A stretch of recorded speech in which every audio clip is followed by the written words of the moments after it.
ako si Ivy Reyes. Ako naman si Dexter Ganibe. Sama-sama nating tutukan ang mga galaw at desisyon ng ating mga politiko. Na may epekto sa ating mga Pilipino. Ito ang Politico Nightly. Prosecution nagpresenta ng mga dokumento at video sa ICC kaugnay ng bloody drug war ng Duterte administration. Dating Senator Antonio Trillanes reresbakan ang mga nagparatang na tumanggap siya ng $2 million kaugnay ng ICC probe sa Duterte drug war. Anti-dynasty bill aprobado na sa Senate panel. At FedEx, idinimanda si US President Donald Trump dahil sa kanyang taripa.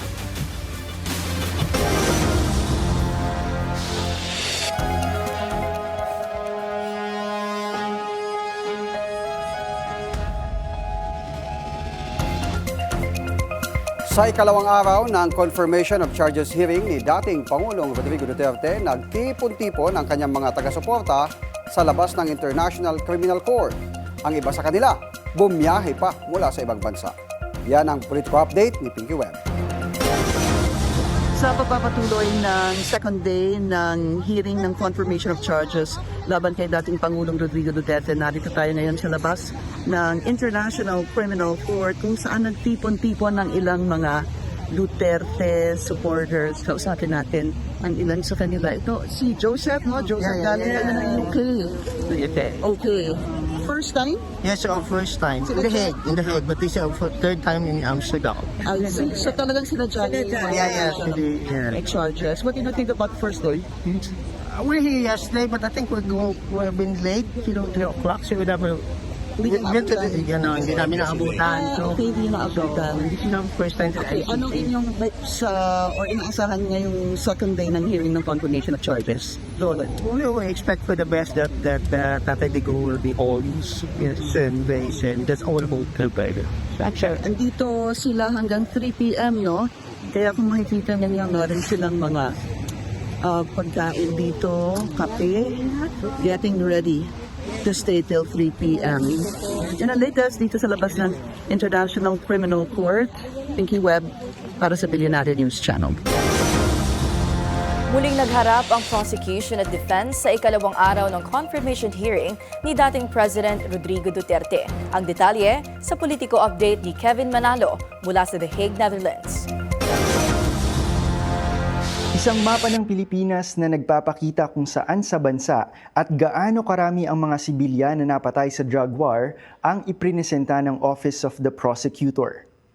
Mahalaga ito para sa mga argumento ng OTP na una, apektado ang mga sibilyan, pangalawa, isang malawak at sistematiko itong mga pagpatay, at pangatlo, mula ito sa isang state policy to neutralize suspected drug users.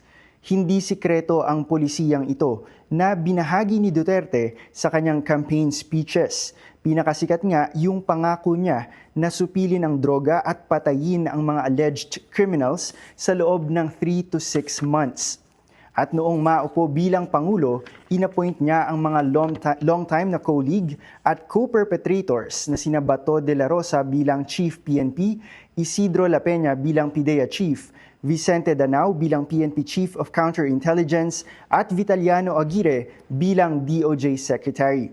Ayon sa OTP, ang key positions na ito ay mahalaga para mapalawig ang common plan sa kanilang network.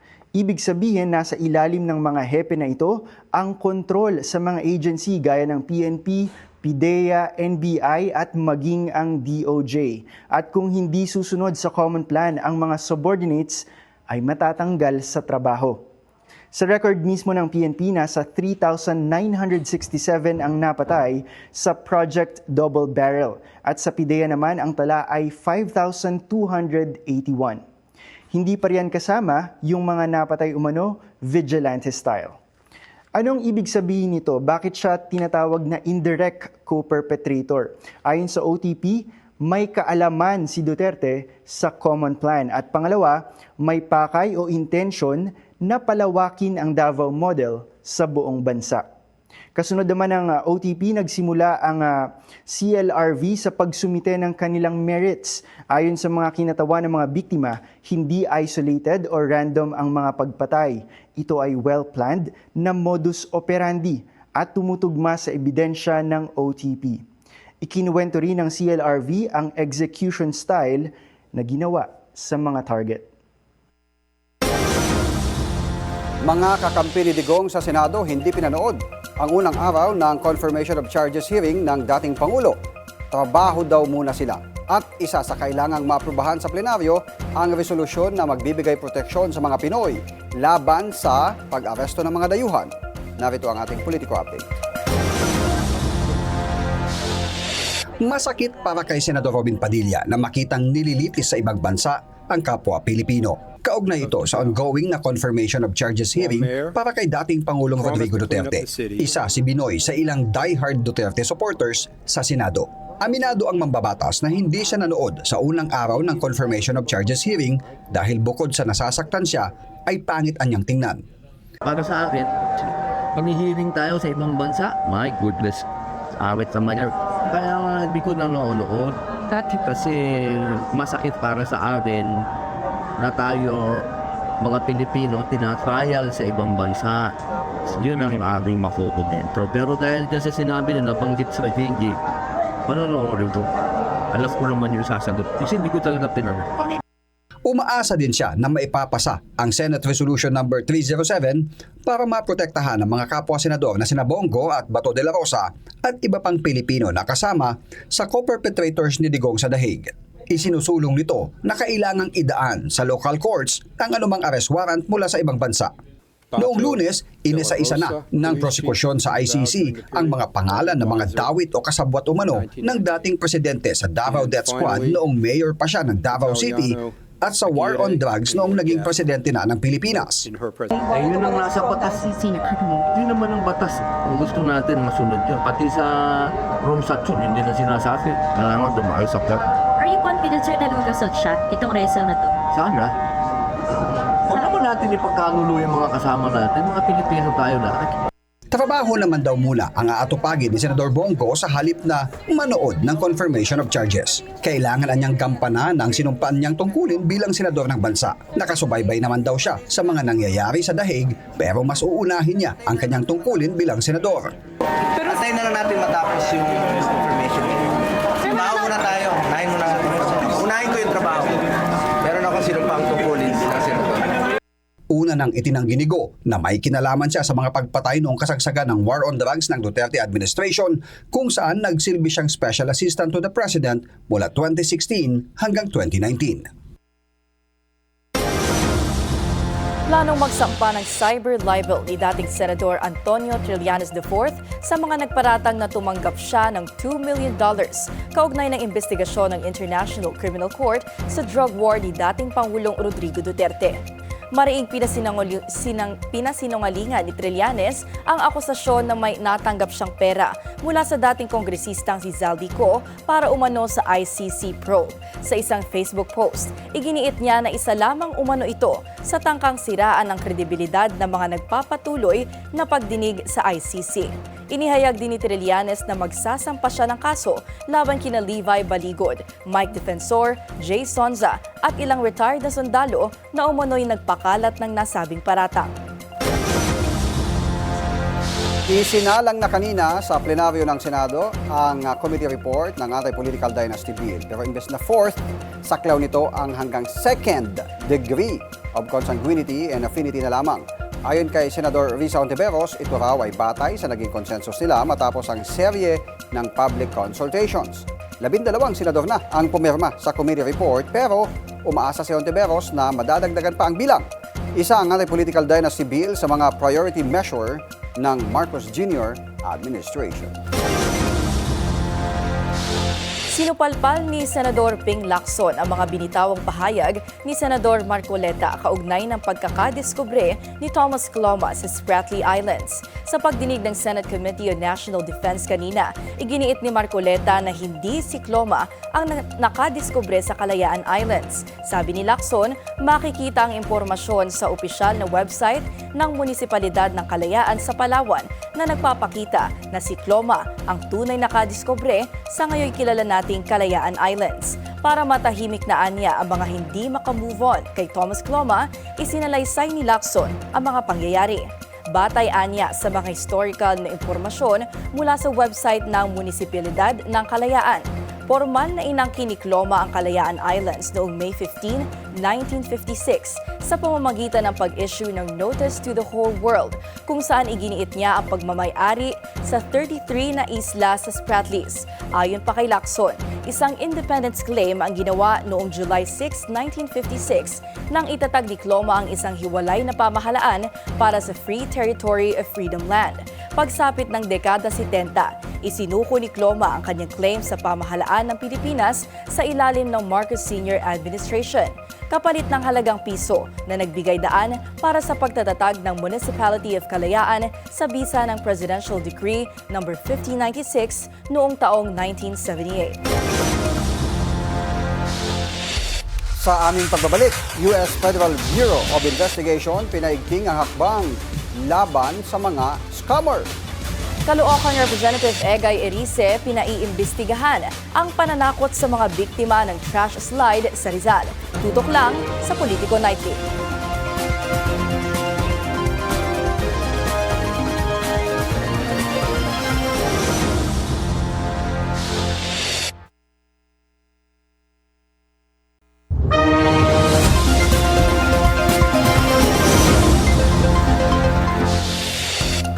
Gaya ng Pilipinas, problema din sa Amerika ang scam hubs na nambibiktima ng mga Amerikano kahit nandito ang mga kawatan sa Asia.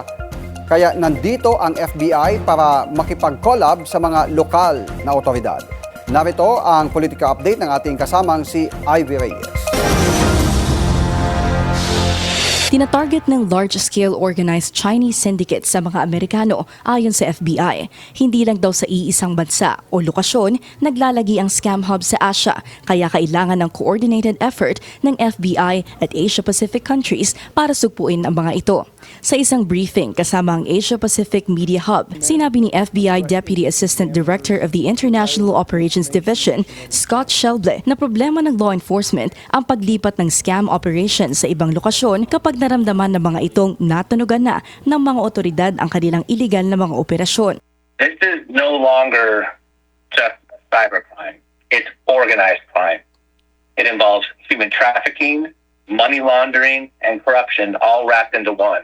And it's going to take that type of a cohesive, coordinated approach if we're going to successfully mitigate these scam centers. Hindi nagbigay ng konkretong numero ang FBI, pero sa lawak daw ng scams na talamak sa rehiyon, pati Border Patrol ay nalulusutan umano. Noong nakaraang taon, ang Internet Crime Complaint Center ng FBI may nasa 80,000 complaints tukol sa monetary losses na nagkakahalaga ng $2.9 billion. Nasa industrial level na rin daw ang pagpapatakbo ng scam hubs, kaya itinuturing ng institusyon bilang isang malalang problema. Pinapakilos ni Caloocan City Representative Edgar Erice ang NBI para imbestigahan ang umano'y pananakot sa mga pamilya ng mga nawawala sa pagguho ng landfill sa Rodriguez, Rizal. Sa kanyang privilege speech, giit ni Erice, hindi pwede na ilibing na lang sa katahimikan ang mga nabiktima ng trahedya. Nauna nang sinabi ng Makabayan Block na umaabot pa sa 50 katao ang nawawala at may impormasyon umano na may mga pamilyang tinatakot para manahimik. Dahil dito, hiniling ni Erice na proteksyonan ng NBI ang mga residente at alamin kung sino ang nasa likod ng umano'y pananakot. Formal na ring naghain ng House Resolution 815 ang Makabayan Block para paimbestigahan ng House Committee on Natural Resources at Labor and Employment ang insidente. At kaugnay nga ng balitang yan ay makakausap natin sa ating programa si Caloocan 2nd District Representative Egay Erice. Magandang gabi po at welcome po ulit sa Politico Nightly. Kong? Ay, magandang gabi Dexter and Ivy. Kong. Kong, gaano po kaseryoso yung natanggap niyong impormasyon tungkol dito sa mga pananakot nga doon sa pamilya, nung mga pamilya na nung mga nawala? Ang natanggap kong impormasyon ay marami talaga ay natabunan. Pero ang police report, 3 lang. Okay. So, kaya hindi natin malalaman to dahil natabunan nga ng last slide. Hindi natin alam kung ilan talaga yung natabunan. At yun ang gusto nating imbestigahan. Kasi alam mo yung yung dam site na yan, matagal na yan, nung nakaraang 2026 National Budget Deliberation, itinanong ko na yan sa MMDA at sa DNR kasi napakatagal na yan, bakit hindi napupuno? Alam ko, 19 na hektarya lang yan. At sa tingin ko, hindi angkop para sa isang kabundukan na magkaroon ng landfill dahil prone ka to landslide. Pangalawa, napag-alaman ko rin na yung ilog o yung daluyang tubig ay inililipat-lipat para mapalaki palalo yung landfill na yan. So, yung natural waterways, nililipat nila. Gilid ng bundok, minsan nasa likod ng bundok. Yan yung napag-alaman ko. At ngayon, dahil dyan, kasi alam mo, ang tagal-tagal na natin, pero bakit dadalawa yung landfill dito sa Metro Manila? Pareho pang nasa Rizal at iisang may-ari, yung iSwims. At yung iSwims din, tingin ko may conflict of interest sapagkat sila rin yung nakakapag-monopolize ng garbage hauling sa mga local governments.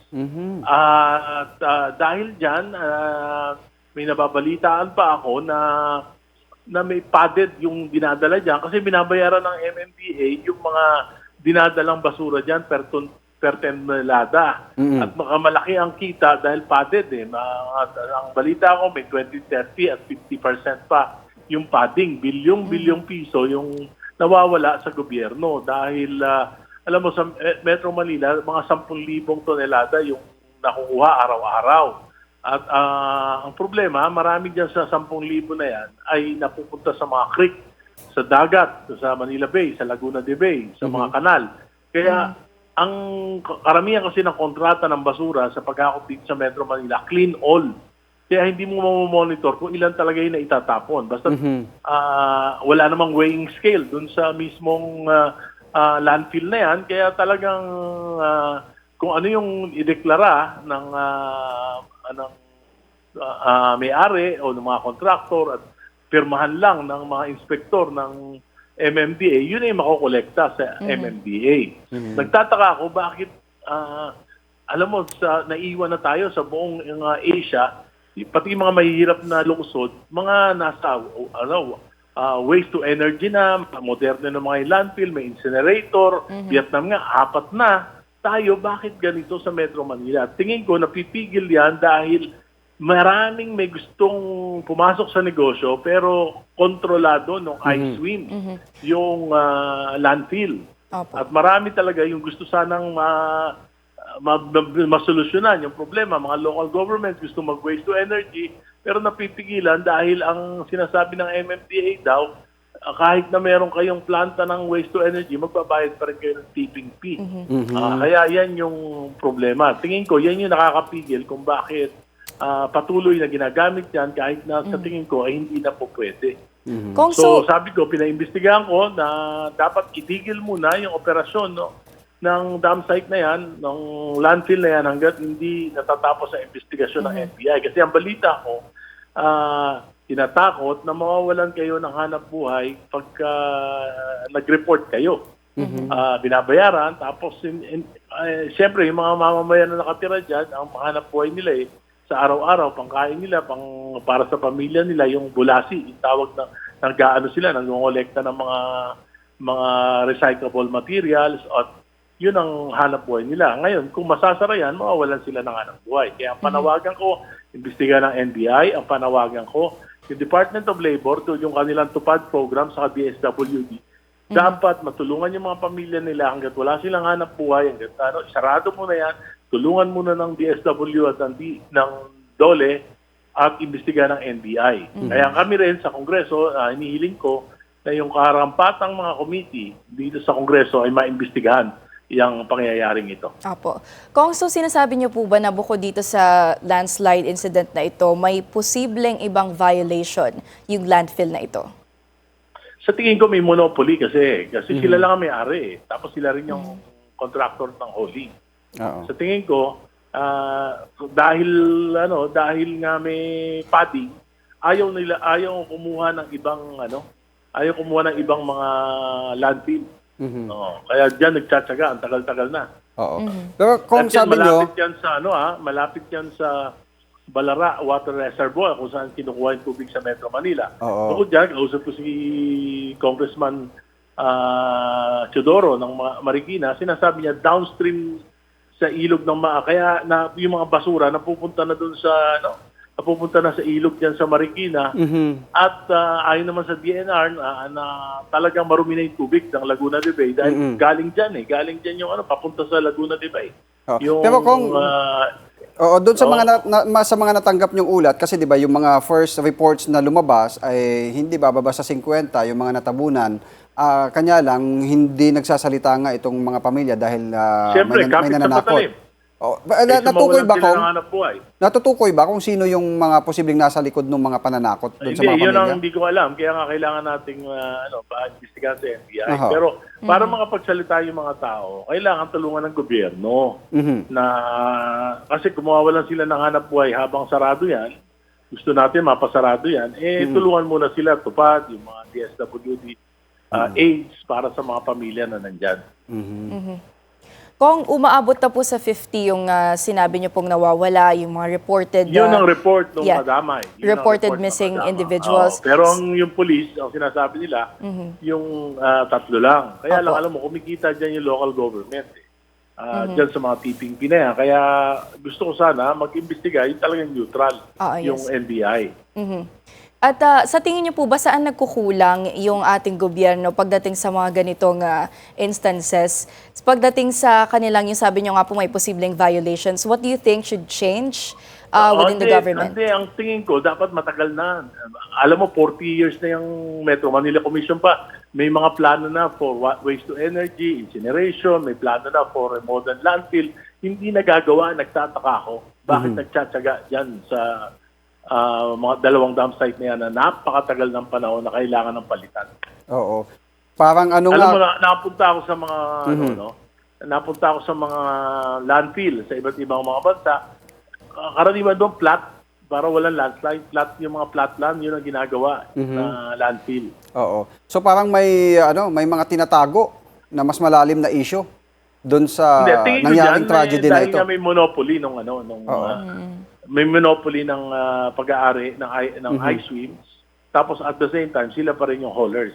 Pero kung di ba, government. itong nangyaring landslide na ito, hindi ito bago dahil itong mga nakaraang buwan lang din, di ba yung nangyari sa Cebu? Yes, May nangyari pa sumunod dun sa Cebu at saka ito. Do you think paano kaya yung safety measures naman dun sa mga kailangan talaga maimbestigahan yan sa Kongreso para malaman natin kung ano yung mga safety measure, anong ginagawa ng Environmental Management Bureau, anong ginagawa ng local government. At kailangan talaga tingnan natin yung capability ng mga operators ng landfill. Oo, kasi nangyari ito last week, Friday ba? O mga ilang araw na. May news blackout Last daw week. Sinasabi sa akin, may news blackout. Oo. So ilang araw na, kung may nandun yung mga natabunan, siguro... Hindi ko alam kung na-interview nyo na yung may-ari. Mukhang hindi nagpapakita yung may-ari. Parang wala pa nga. Hindi pa. Pero kung yung ganito, halimbawa, kasi di ba, kung nangyari yun nung Friday, kung nagkaroon ka agad ng search and rescue, baka mamaya may ma-rescue pa na buhay. Or Yan nga isa. Pero dapat talaga dyan, siyempre, yung mga ganyan, meron niyang may community relations officer yung kumpanya na dapat nagpapaliwanag kung ano nangyari. Opo. So, Kong, sa tingin niyo po ba may dapat kayong, ano po yung dapat ipasa o baguhin ng Kongreso pagdating sa mga batas natin patungkol sa mga marami na landfill? tayong batas Marami na rin, marami namang pwedeng gawin. Yung implementation lang ang problema. Kaya nga tingin ko, tanong ko, bakit hindi ka naghahanap na ibang lugar? Alam ko, marami nag-a-apply, hindi nakakalusot. Mukhang paborito nila talaga yung iSwims. So, monopoly po talaga yung nasa likod sa tingin niyo? Tingin ko yan yung dahilan. Kasi marami nag-a-apply na para makapaglagay sila ng mga landfill, waste to energy, pero hindi na i-explore. Dahil nga talagang kontrolado ng iSwims yung landfill sa Metro Manila. Yung Makabayan Block, mayroong House Resolution number 815. Matutuloy kaya ito sa isang congressional inquiry? Yes, Sa tingin niyo?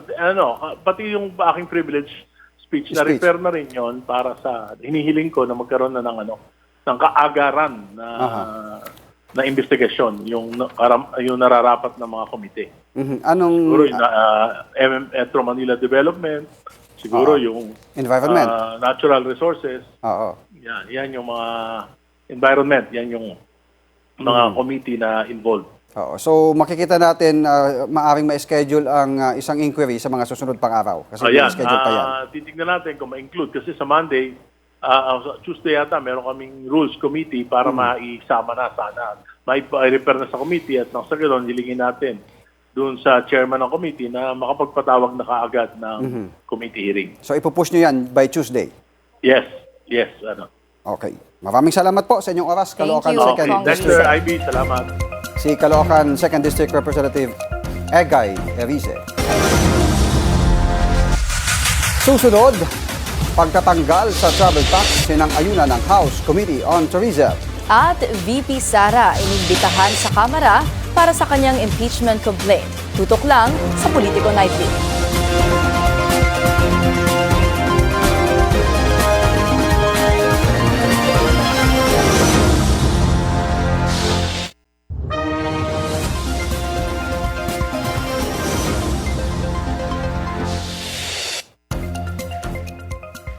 Present din si PBBM sa ASEAN Editors Forum pero bukod sa ekonomiya, hindi nakalusot ang usaping politika. Ano nga ba ang hanap ng Pangulo sa kanyang successor? Alamin sa aking Politico Update. Isang ekonomista, yan ang ideal presidential bet ni Pangulong Bongbong Marcos para sa 2028 elections. Sa ASEAN Editors and Economic Opinion Leaders Forum ngayong araw, inamin ni PBBM na dapat maalam sa ekonomiya ang susunod sa kanya para hindi lugmok ang Pilipinas pagkatapos ng 2028. Well, number one, somebody who understands economics. Because Understands economics. that's the first thing. That's the life of the person who understands how to create jobs, who understands how to keep the inflation rate down, who understands how to make food supply a given. Timing is everything, kaya sa ngayon, walang papangalanan o i-reveal ang Pangulo. Pero tila may patikim ang administrasyon sa harap ng maagang pag-ugong ng susunod na eleksyon. We have some people that we are talking to in mind. Many of them actually, some of them have said, no, I do not From the want." cabinet? I'm sorry? Are they from the cabinet? Are they local officials? Are they from the Senate or Congress? You're just like a last light. You're not Matatanda ang umingay ang pagbisita ng Pangulo sa Naga, lalo na nang humilit ito ng pagsusuot niya ng pink na medyas bilang pagkilala kay Naga City Mayor Leni Robredo, ang isa sa mga pangalang ipinopronta bilang potensyal na kalaban ni Vice President Sara Duterte. Nagtapos ng Bachelor of Arts in Economics sa University of the Philippines Diliman si Robredo noong 1986. At ginawaran ng honorary degree na Doctor of Philosophy and Economics ng Ateneo de Manila University noong 2022. May tumanggi na rin daw sa kanilang alok. At marami naman daw exceptional na maituturing sa hanay ng Marcos administration. Pero pahiwatig ng Pangulo, hindi naman daw dapat nililimitahan ang pagtingin sa government officials lang. Iyon nga lang, mas mahirap daw ipwesto sa Malacanang ang isang taong hindi kailanman nakaranas ng politika, lalo na sa umano'y highly political atmosphere sa Pilipinas. Muli ring inamin ni PBBM sa harap ng ASEAN Bloc na ang pagbutok ng flood control scandal ay kinakailangang mangyari para pumasok ang malawakang reforma sa kanyang administrasyon. It is one of those things where you just had to rip the Band-Aid off. There was no easy way to do it. And otherwise, then the old practices, if it wasn't done, the old practices would continue and the Philippines will flatline. Political stability ang isa pang punto ni PBBM dahil sa kasaysayan daw ng Philippine politics na aapektuhan ng siraan at hilahan pababa ng mga kandidato ang mga proyektong dapat nagsisilbi sa mamamayan. Kung sino na ang nilapitan ng administrasyon, wala pang pangalan sa ngayon. Ang tanging sigurado lang, ekonomista ang napupusuan ng Pangulo. Naging full force pa ang hatid na serbisyo ng Kalingang Multi-Serbisyo Karabaan ni Mayor Rafi Biason ngayong taon. Ito ay matapos makipag-partner sa LGU, ang mga espesyalista mula sa Asian Charities Doctors. Ginanap ang pinalawak na serbisyo sa Barangay Kupang kung saan mas pinarami ang mga libreng medical services tulad ng dental check-up, libreng gamot, eye check-up at PhilHealth registration. Ayon kay Biazon, bahagi ito ng layunin ng lokal na pamahalaan na mas mapalakas ang serbisyong panlipunan sa mga komunidad. Muling kwestiyon ni Davao City Representative Pulong Duterte ang jurisdiksyon ng International Criminal Court sa kaso laban sa kanyang ama na si dating Pangulong Rodrigo Duterte. Sa isang Facebook post, tinawag niya ang pagdinig ng ICC na isang so-called confirmation of charges at inilarawan ang kaso bilang selective prosecution dressed up as moral superiority. Git niya, umalis na ang Pilipinas sa Rome Statute noong 2018, kaya dapat muna niyang tanungin muna kung may jurisdiction ang ICC. Question din ng kongresista kung maituturing na crime against humanity ang pagsugpo sa kriminalidad sa ilalim ng war on drugs. Iginiit ni Duterte na hindi raw tunay na hustisya ang kaso kundi isang political na hakbang laban sa mga lider na hindi umano o maayon sa interes ng mga dayuhan. Nakatakdang ituloy ng ICC ang mga susunod na pagdinig kaugnay ng mga paratang na crimes against humanity laban kay Rodrigo Duterte. Sinang-ayunan ng House Committee on Tourism ang panukala ni Ilocos Norte Representative Sandro Marcos na tanggalin ang travel tax. Bagamat isa sa ilalim pa ito sa pag-aaral ng Committee on Ways and Means and Appropriations upang masiguro ang alternatibong pondo para sa mga programang apektado, approved in principle na ito sa komite. Sa ilalim ng panukala, tatanggalin ang fixed charges na umaabot sa 2,700 pesos para sa first class at 1,620 pesos para sa economy passengers. Ayon kay Marcos, dagdag pasanin na ang travel tax sa mga karaniwang Pilipinong nagnanais bumiyahe. Arestado ang isang vlogger dahil sa reklamong unjust vexation, pero dismayado siya sa pagtrato sa kanya ng mga otoridad. Ang detalye sa Politico Update ni Edwin Balasa ng Abad. Ang fixation lang kung ipahiyan niyo ako sa buong Pilipinas, grabe, para akong pumatay. Yung sinasabi niyo marami ko inistapa, 2020 pa lang, ang dami na nagsasabi niya, wala naman nagkatotoo kahit isa. Di na napigilan at ibinulalas ng vlogger na si Francis Leo Marcos o Norman Mangusin ang kanyang hinaing matapos iharap ng mga otoridad sa media. Naaresto si Mangusin sa loob ng isang hotel sa Pasay sa gitna ng kanyang live sa social media sa bisa ng warrant of arrest dahil sa 12 counts of unjust vexation. Nagsampa ng reklamo ang internet personality na si Mark Jason Warcanaluhewa. Bukod dito, may mga kinakaharap pa itong ibang kaso base sa rekord ng korte, kabilang ang paglabag sa Section 6 ng Republic Act No. 10175 o Cybercrime Prevention Act kung saan mayroon itong bail na 120,000 pesos. Naging kontrobersyal din si Mangusin matapos ang pagsusot nito ng PNP uniform na kanyang ginamit sa isa niyang vlog. Ipinagbabawal ito sa batas kaya hindi ito pinaligtas ng NAPOLCOM at agad umaksyon sa kanyang ginawa. Hindi rin pinalagpas ng NAPOLCOM ang pambabastos ng vlogger kay PBBM. Pati pangalan ng ating presidente, kinuha mo pa. Hindi ka naman Marcos.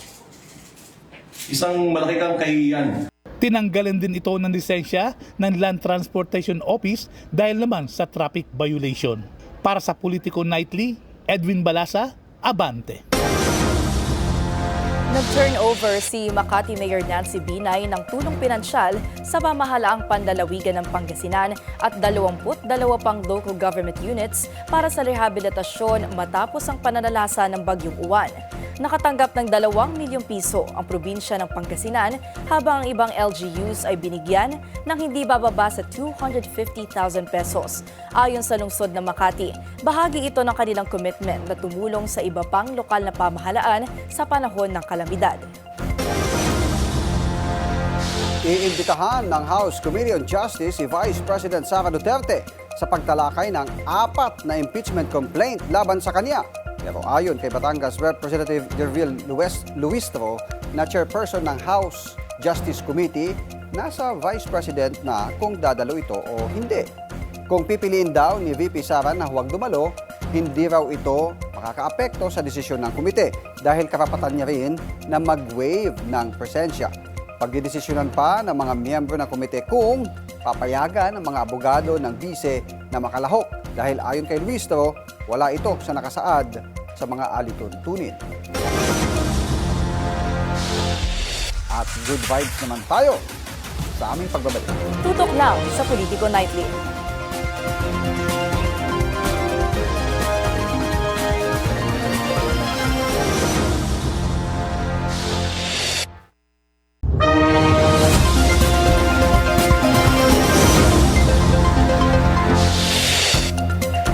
Nakakalat pa din ang mga Mexican soldier sa lugar kung saan napatay ang drug cartel leader na si Nemesio Oseguera.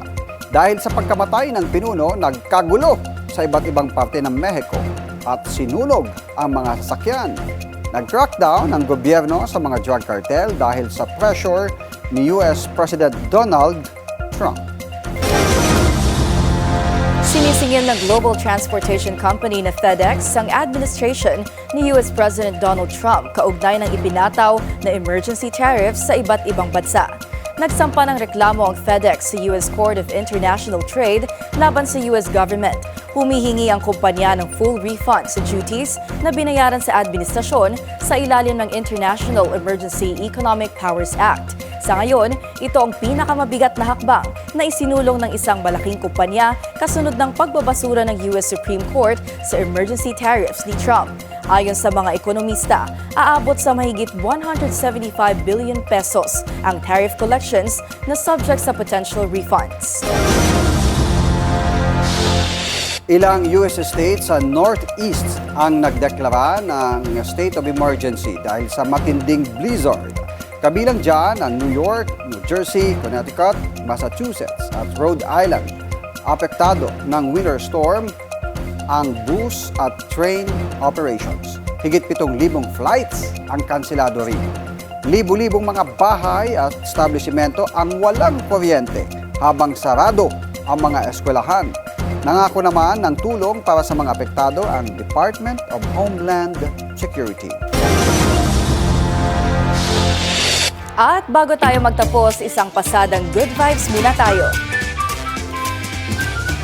Panibagong milestone ang dapat i-celebrate ngayon ni Senator Risa Ontiveros dahil makaka-avail na siya sa mas maraming 20% discount.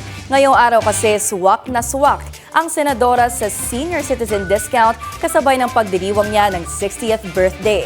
Sa Senado, hindi nagpahuli ang mga kasamahan niyang senador na batiin at i-welcome si Ontiveros sa pagtungtong niya sa senior age. Panandali ang sinuspindi ang sesyon habang isang ubi cake ang ibinigay ng Senate media team sa senadora. Back to firing range naman ang anak ni dating Senador Grace Poe na si FPJ Panday Bayanihan Party List Representative Brian Paul Llamanzares. Kasama ang kanyang personal trainer na si Lady 4th District Representative Richard Gomez. Sa Instagram post ni Llamanzares, ibinida niya ang kanilang practice ni Goma. Enjoy to the max ang batang kongresista kung saan makikita ang pagiging attentive nito sa mga turo ng kanyang kapwa kongresista. Ayon kay Llamanzares, masaya siya na i-enhance ang kanyang firing skills sa tulong ng kanyang kaibigan na professional sa nasabing larangan.